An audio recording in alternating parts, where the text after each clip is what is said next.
Welcome to The PA is In, the show created by PAs for PAs, where codependency with your supervising physician is a thing of the past, optimal team practice is the future, and physician associate has taken the place of physician assistant as the professional title of choice.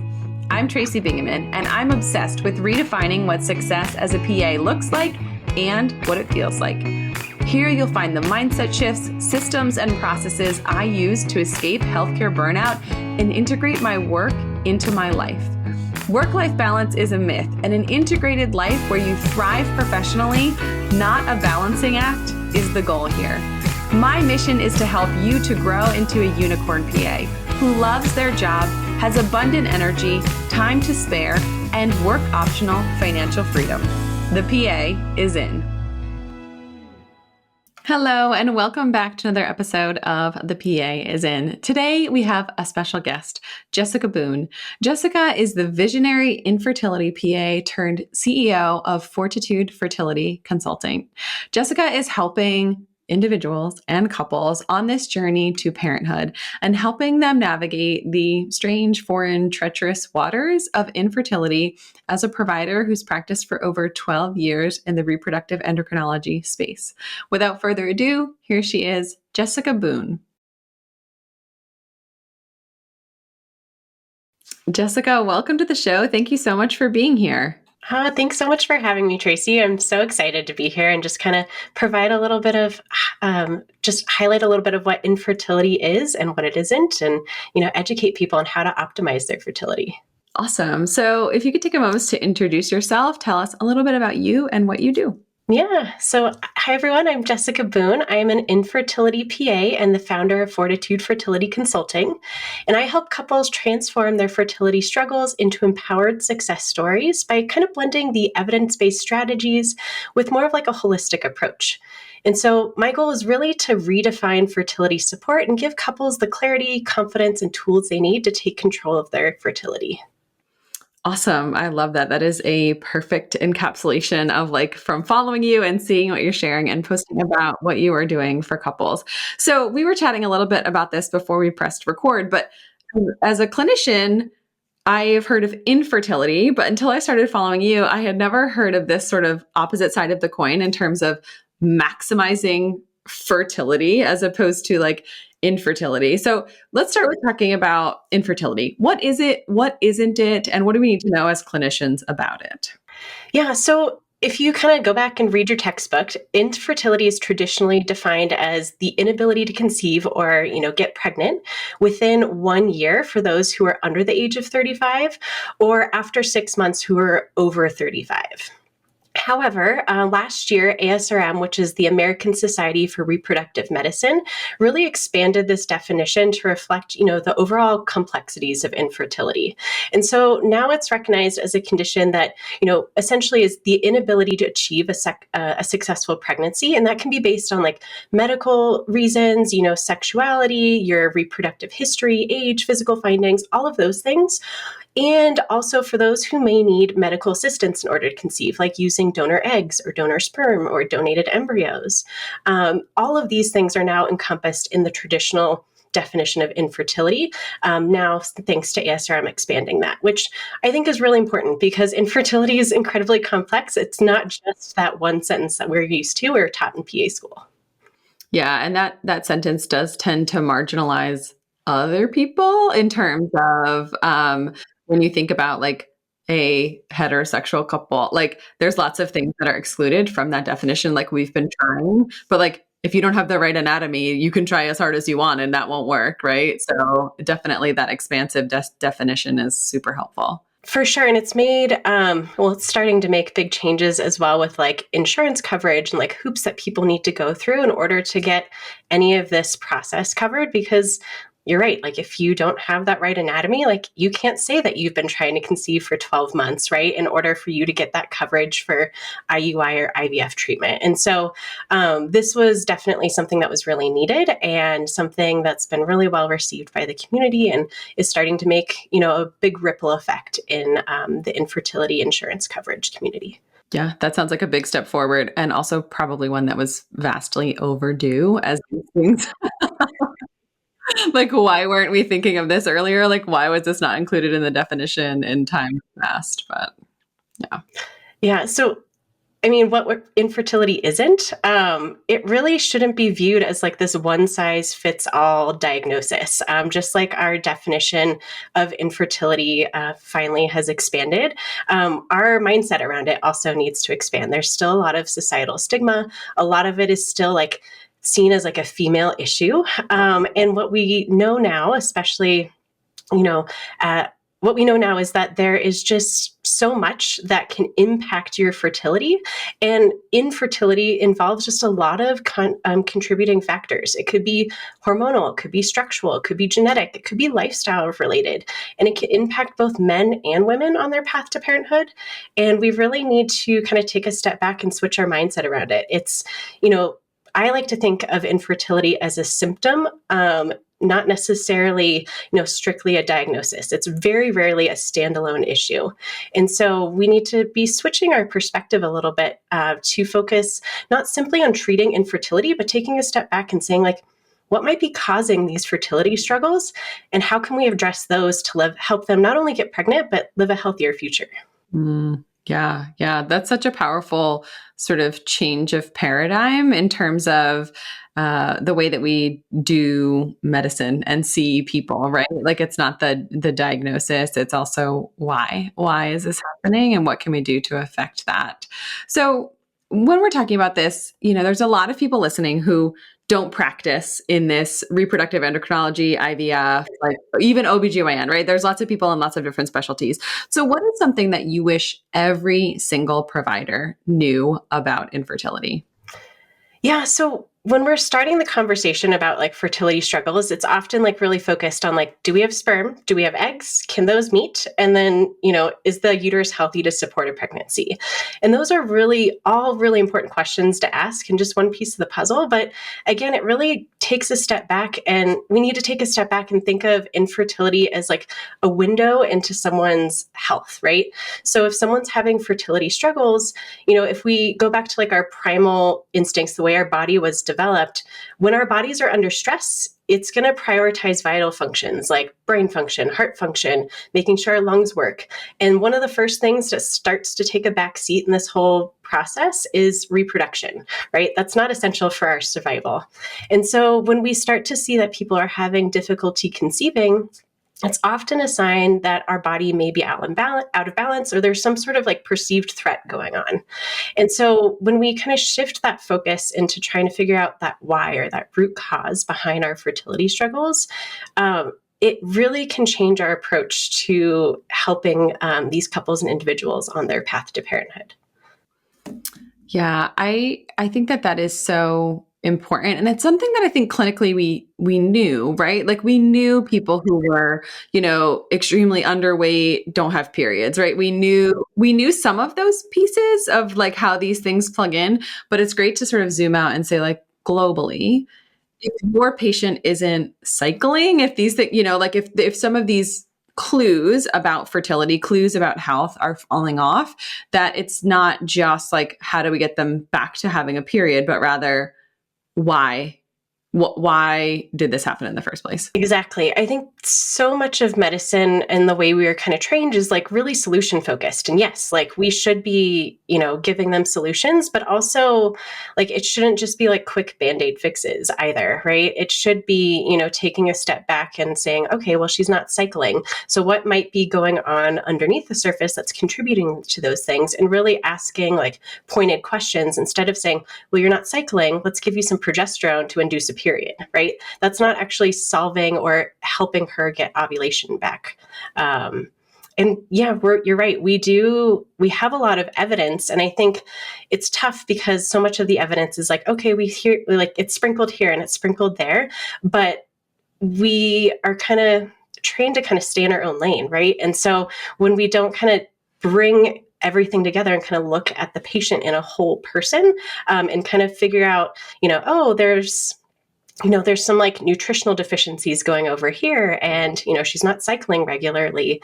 And, they've emotionally had a really tough year. So having sex is hard, it's challenging for them. It feels like a job. When you put all those pieces together, you can see why they probably are having some sort of fertility struggles.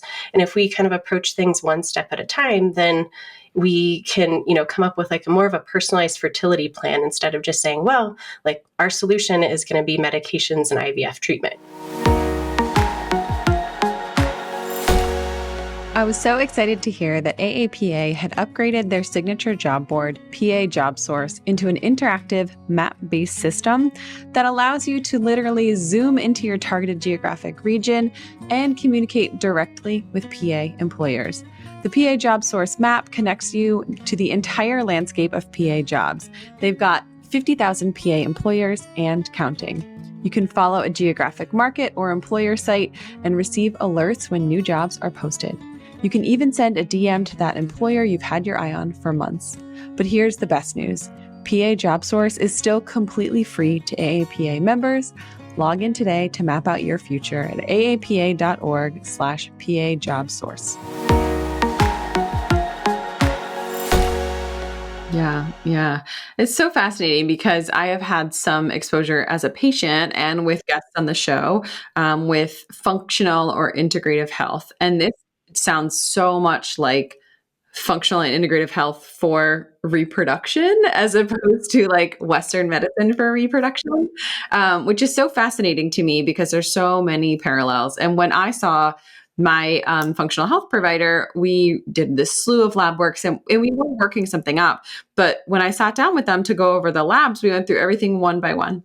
And there were some that they were like, this is fine. It could be better. So we're not looking to treat disease here. We're looking to optimize the results because that means that your health is optimized, which sounds a lot like what you're doing when it comes to patients or couples that you're saying, hey, this is not about like treating infertility, but rather optimizing fertility. So what is the difference between those two things and what do we need to know about that? Yeah. So infertility is often seen through like the medical lens, right? Like we're offering the solutions, the testing, the medications, sometimes like assisted reproductive technologies like IVF or IUI. Optimizing for fertility is really more of like a broad approach. It creates the best possible environment for conception, no matter which path you take to get pregnant. And so for me, when I work with clients, optimizing fertility means really addressing that whole picture, just like you did with your functional medicine provider.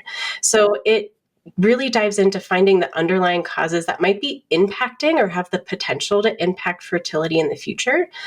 We look at nutrition, stress management, sleep, mindset, and even environmental detoxification. And a lot of these things are like buzzwords in like the social media community, but they're real. If we look at the evidence, there was, some great papers that came out that showed that there's these 5 critical lifestyle changes that women can be making in the preconception period that can really dramatically decrease the risk of complications during pregnancy. And so it's not just like buzzwords or trendy things. These are things that are popping up in the research that are just not, our traditional approach to fertility care. Mm-hmm. Yeah.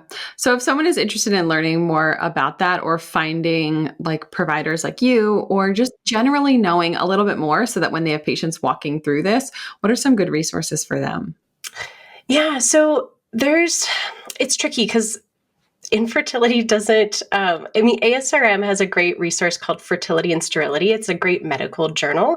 And you do see things that kind of pop up there that are outside of like the traditional fertility care approach. But as like a lot of things, like the research is like 5 years behind. I feel like good research is like 5 years behind. And so a lot of the things that we see are just kind of like one-off case studies that I find through like PubMed and things like that. And then really kind of, unfortunately, you have to kind of piece your own information together. And so I really love kind of following providers like myself that, have the experience both in like the clinical space that also kind of share this passion for integrative health or lifestyle management to really kind of see both sides of the coin. Because at the end of the day, like, I firmly believe there is a time and a place for IVF treatment. And I think that is an amazing solution. But the piece that's missing is that there's so much that we can be doing beforehand to be sure that patients, even if they need IVF, that they are in the best and optimal fertility health so that they can have the best chance of success. And there's been so many studies that have shown that, like, especially on like the male side, with semen parameters being abnormal, if they take those kind of 3 months to optimize their fertility before IVF treatment, they have such better IVF cycle outcomes on cycle 2 compared to cycle 1. Interesting. Yeah. Yeah. I think there are so many lifestyle modifications, which again, when I say that, I just think about like the slide that said like lifestyle modification. Next. Uh, but that's essentially like, that is what we're saying in terms of like health and habits and environment and all of these things that we're doing to take care of ourselves that are going to contribute to our overall health. And that's true whether you're trying to conceive or not. All of these things are influencing you and the way that you sleep and the way that you feel and how stressed you are. So it's really cool to hear that you're doing sort of this like global look at this. Yeah. Well, and it's tough. I think probably the biggest thing that providers can do is, not everyone's going to have like all of the answers, right? But so much of this journey is extremely emotional, and their patients are just in an incredibly vulnerable time. And so much of what they're looking for in a good provider is just someone who's going to listen, not just like offer a list of solutions. They need to know that like their feelings are valid and it's okay to be, feeling uncertain or scared or overwhelmed. And they don't necessarily need someone to have all of the solutions. They just need to have a space where they can feel heard and supported and know that someone's going to help them find the answers, not just like give them a list of solutions, because so many people feel like they're just kind of like pushed through the journey and they come out the other side and they're like, what in the world just happened? They have like almost a trauma associated with it. And so if we can kind of take a moment and say like, yes, like treatments and technologies are like incredibly important, but, optimizing your fertility is more than just like the science. It's about looking at the patient as a whole person. And then really as a provider, being able to kind of guide them both with like expertise, but also just compassion. Yeah, I think we need more of that in general in the world. And right, we just need more of that when we're interacting with each other. So I'd like to switch gears a little bit and have you tell us more about your journey as a clinician and into entrepreneurship and what made you feel like you could go out into this space, which is relatively uncharted territory, and start taking care of patients in a different way, right? This is very different than like you come in for your annual, GYN exam. This is very different than that. So what does that look like and where were you clinically before you started doing what you do now? Yeah. So I actually stumbled into the field of infertility right out of PA school. I was incredibly lucky, and that was about 12 years ago now. So I've been in infertility my entire PA career. And when I first started, I had the privilege of working alongside an amazing collaborating physician who prioritized the patient experience and emotional well-being over anything else. So I like to joke that my first 8 years of practice, I got to practice the way that medicine was supposed to be practiced. So I didn't have the constraints of insurance or rushed appointment times. And I absolutely loved it. And I thought that was just like the standard of care of medicine. I was just so naive.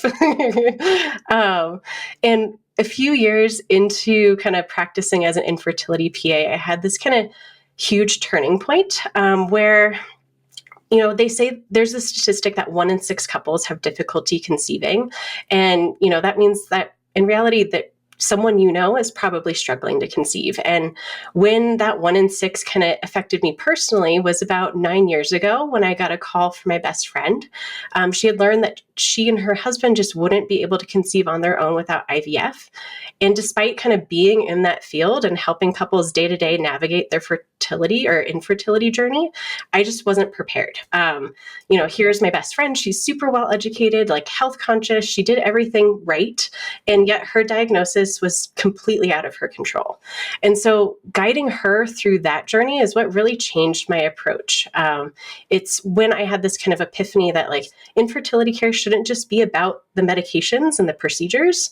it needs to have compassion and education and a really person-centered approach in order to give them that best chance of success. And so it's kind of when the seeds of Fortitude Fertility were planted, but it took years for me to get the courage to make it a reality because, as you know, they don't teach you how to run a business in PA school. Yep. Yeah, we learn a lot of things, but how to be the person running the business is not one of them, for sure. Yeah, for sure. So really, it came down to a bad day at work many years later. And when I realized I got home, I was just like, I feel like I'm not making an impact. Like I'm not working with patients the way that makes me fulfilled. And I really wanted to go kind of beyond what the solutions that we offered at the clinic and really take time to kind of educate and personally support, women and couples as they're on this path to parenthood. So initially it started as a side project. I would literally just talk to like anyone and everyone who was like, oh, I'm thinking about having a baby. I'm like, did you optimize your fertility? Do you know what that means? And so it was tough because I was balancing it between like motherhood and, my career as a PA. And it quickly turned into my full-time passion because there's so many people who just need this level of support on their journey. Mm-hmm. Yeah. So what does working with you look like? Is there packages you work with people one-on-one or in groups or in courses? Yeah. Like how can people actually learn? Because this seems like it's so extensive. It would be a lot of time to work with people. Yeah. So I offer kind of a variety of services because, again, everyone needs a different level of support.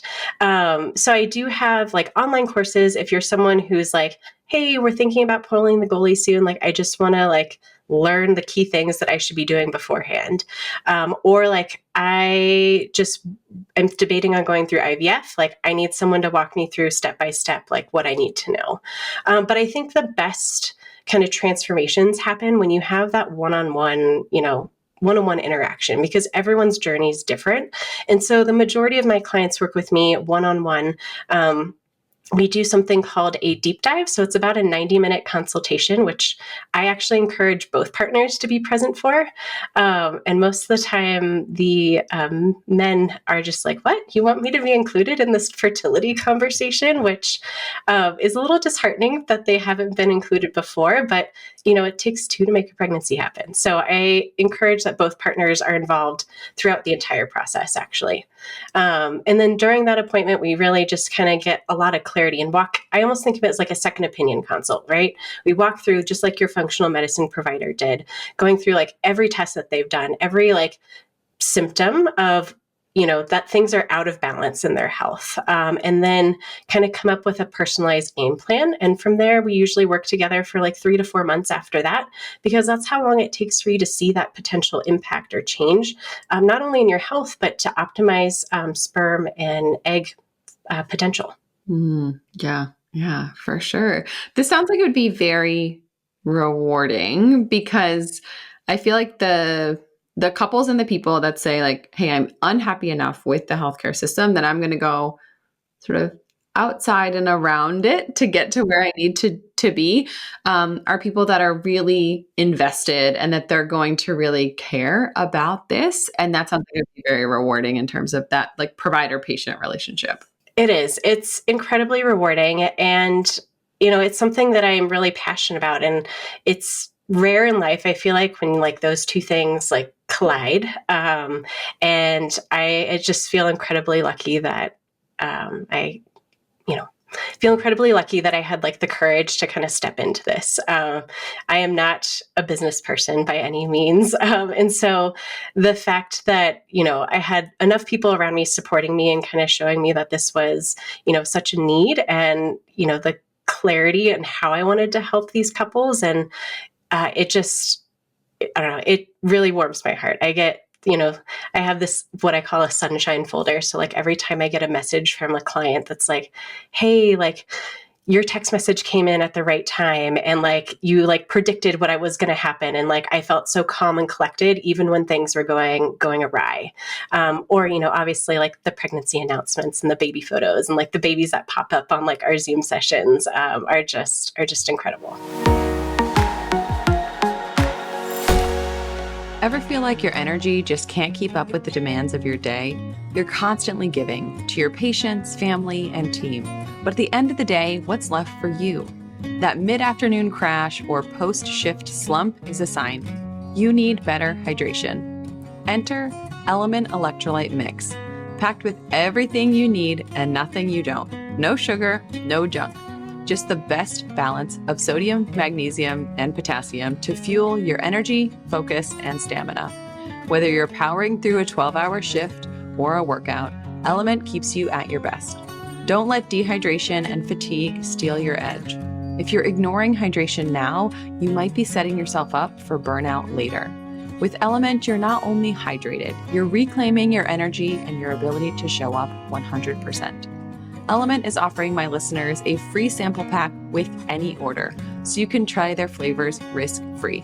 Head to the link in the show notes and see why Element, that's LMNT, is trusted by athletes, experts, and those who refuse to settle for less. Stay salty, energized, and hydrated. Get Element today. Yeah.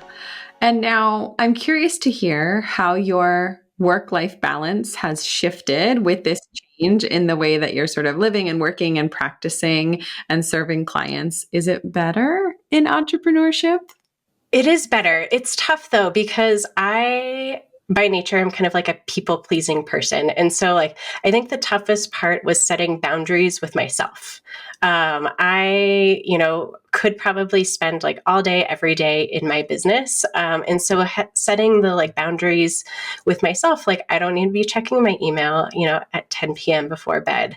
And so to be honest, when I started my business, the first 6 months of my business, I was probably the most unhealthy that I've ever been in my life, because I had this false pressure on myself that everything needed to be, perfect. And I needed to be at these milestones, so early on.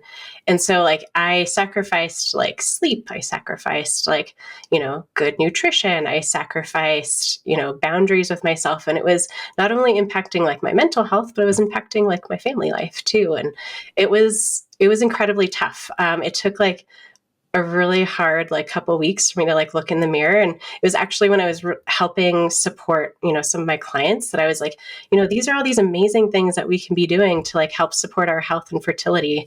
And it took me a day of making a bunch of different personalized fertility protocols where I was oh, if I'm telling my clients they need to be doing this, why do I feel like I am excluded from this? And it was tough. It was a tough realization, but it's better now. It's good to hear. I definitely struggled with that at the beginning of entrepreneurship also. And I felt like I finally felt excited about something, after having felt the healthcare system was just sucking all of the passion and all of the energy, that suddenly I was excited about something. And I was well, I'm going to wake up early and do it. And I'm going to stay up late and do it. And I'm going to, always be what's next, which is exciting. But I was doing it in a way that was frantic and all consuming, which is just not sustainable. It was not something that I could have kept doing at the rate at which I was. So I was I'm in a hurry. And my husband was what are you hurrying towards? What, is there a goal for getting there quicker? What you're leaning towards burnout in a place where you started doing this to help people so that they weren't burned out. So I have had a very similar realization where I'm oh, I'm doing it again, or I'm doing the unhealthy things that would make me feel drained before. Yeah. Well, and it was really interesting. So I spent that first 6 months just really spinning my wheels, trying to figure out I have this amazing, what I thought was an amazing program. And I still feel it's an amazing program.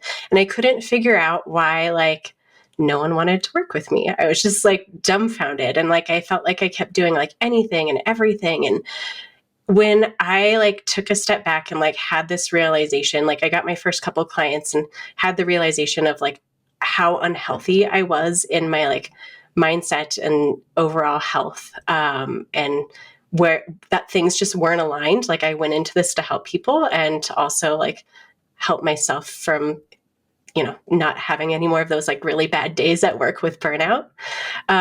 When I actually took a moment to start to prioritize myself, and like shifted my mindset around boundaries and health, it was amazing the transformation that my business had, because my business like started to flourish when I felt like I was, even taking a step back. And so I think it kind of sounds woo woo, but like the energy that we like put out there and like the way we take care of ourselves reflects and attracts the right people that, you want to be working with as well.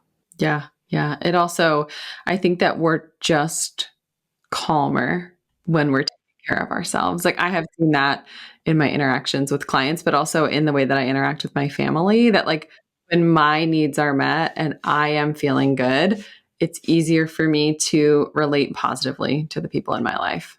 For sure. For sure.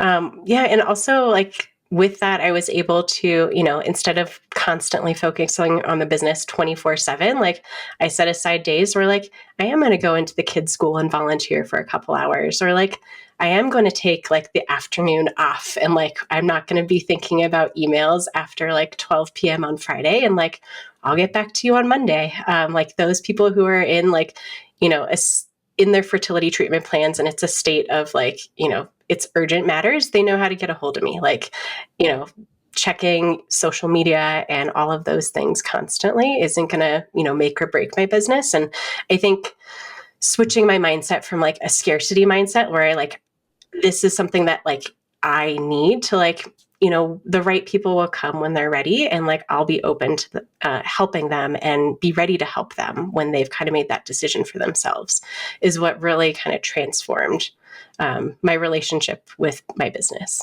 Yeah.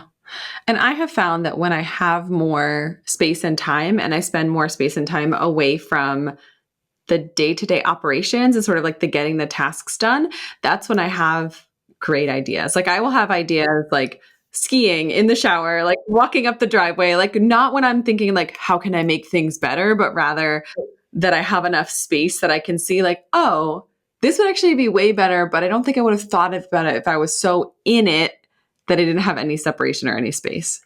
Yeah, I don't think I've ever had a good idea behind my computer. I would say like every idea that I've had that has made like a positive impact in my business has been when I'm like out on a hike, when I'm outside and moving. Like the brain body connection is like really remarkable. And like for me, like for sure, like all of my creative outlets or my creativity like pops up when my body is moving outside. And so, yeah, if you're ever stuck in the business, like don't sit behind the computer. It's not going to help. Yeah, just take a walk or Amen. All right. So before we wrap up, I would just like, because I just love this conversation about like wellness and energy and how to take care of ourselves.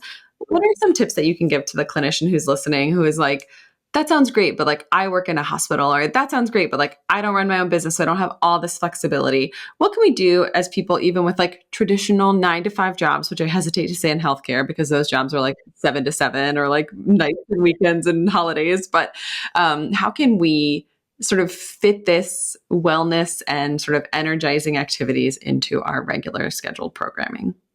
I think the important thing is it starts with you. So like if you have like a real strong passion for something, whatever that is, like really dive in on that and like explore that. I feel like so much of I say this a lot to my fertility clients too, like we so often just like really dismiss those gut instincts or those like intuitions. And when you have those things that are popping up, like, I think my life would be a lot happier if I did this, like, follow that, like explore what that is. If it's something that like you could help other people with, like do a little bit more research on like what that would look like to integrate that into your life.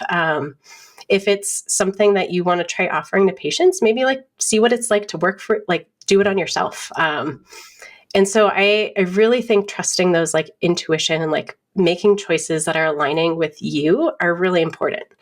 The second thing is like setting boundaries. Don't let it be like the bad day at work that like, breaks the camel's back, so to speak. Like setting the boundaries early on, even if you're working like traditional, in traditional healthcare, I think is incredibly important. It's easy to, I feel like people who go into medicine are often, those who are really eager to please and help others. And it's really easy for us to kind of let those boundaries slide and like take on anything and everything.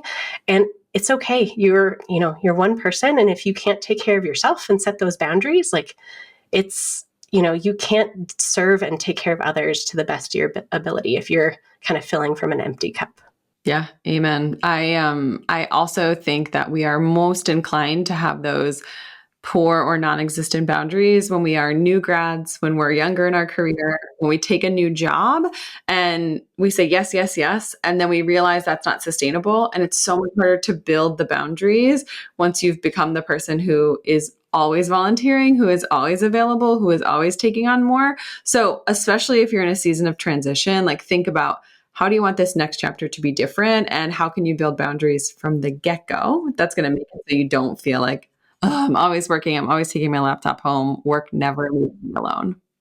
Yeah. And I think the last thing, and I think this was something that it took me a while to learn as a PA, and really what like inspired Fortitude Fertility is just taking a moment to really listen to patients. Like there's so much of kind of the day-to-day in healthcare where we're like, all right, we got this chief complaint, like, let's do this physical exam, get them their solution and on their way. But we can learn a lot from our patients. And so much of the way that we can help them can be solved by just taking a moment to listen to them and validate their feelings and helping them make informed choices that align with, their beliefs and their goals.